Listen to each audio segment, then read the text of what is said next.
Recently on this channel, we've been reporting on Nigel Farage's new campaign movement, Vote Power, Not Poverty. It exists to give a voice to the silent majority and a lot of people who don't really have a voice when it comes to the net zero agenda, the whole debate.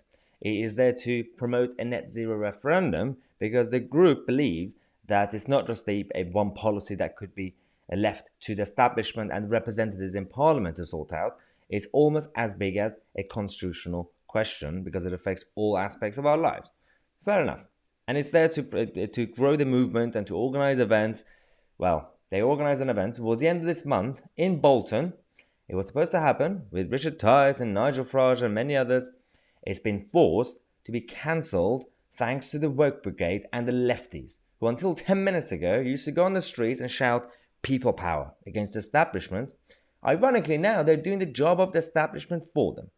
What a sad state of affairs we're living in. This event was supposed to be held at the Bolton Whites Hotel. Of all places, also, Bolton, the home of common sense and a lot of working class British people who until, again, yesterday, this was the home of an area where any of these other working class heroes in the past, Bevan, Attlee, and, or these days, Andy Burnham, they could organise events. Jeremy Corbyn used to organise events there, and many others in the past as well, not just left wing.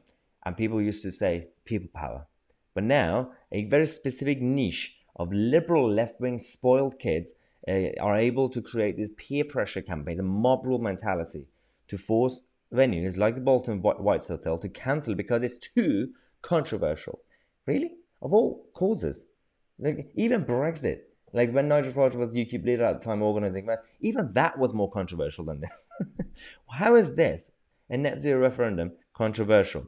They've come out with a statement, the venue, saying the club have said that a Vote Power Not Poverty rally scheduled for later this month at the Bolton Whites Hotel will not be happening.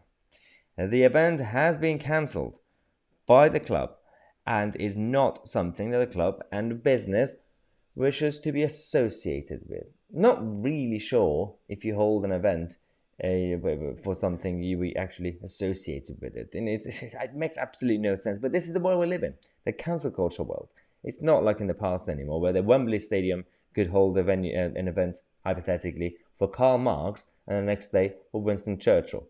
That was a time when this sort of stuff could happen. Although the Wembley Stadium never did that, but you know my point. You get the point. On the other hand, we've had the statement from the campaign group, Vote Power Not Poverty, saying that we all care about the environment and want cleaner air. Something I've been saying on this channel. A lot of people still believe and want clean air, clean water. We still want to live in a clean environment. Doesn't mean that you have to become a militant like Greta Thunberg, and doesn't mean that we are careless and we don't really care about people or the environment. It's not a black and white issue. We have a problem with the agenda. There's a set of policies that could actually have massive consequences long term. So we want to have a say. So this group have said that we all want to do our bit. But Westminster's net zero is the wrong bit, at the wrong price, in the wrong time frame. So, Nigel Farage and the group have been cancelled once again. But this, I'm predicting, this is just simply going to empower the movement even more. The idiots are going to make this campaign group even more famous than ever before. Thanks again for watching. I'm going to come back throughout the evening with more news updates for you guys. So subscribe to the channel, click on the bell next to it to get notified. That's the only way you can get notified when I release a video these days on YouTube, because I don't really recommend it as much, as if you know. I'm Tousi, and we are the media.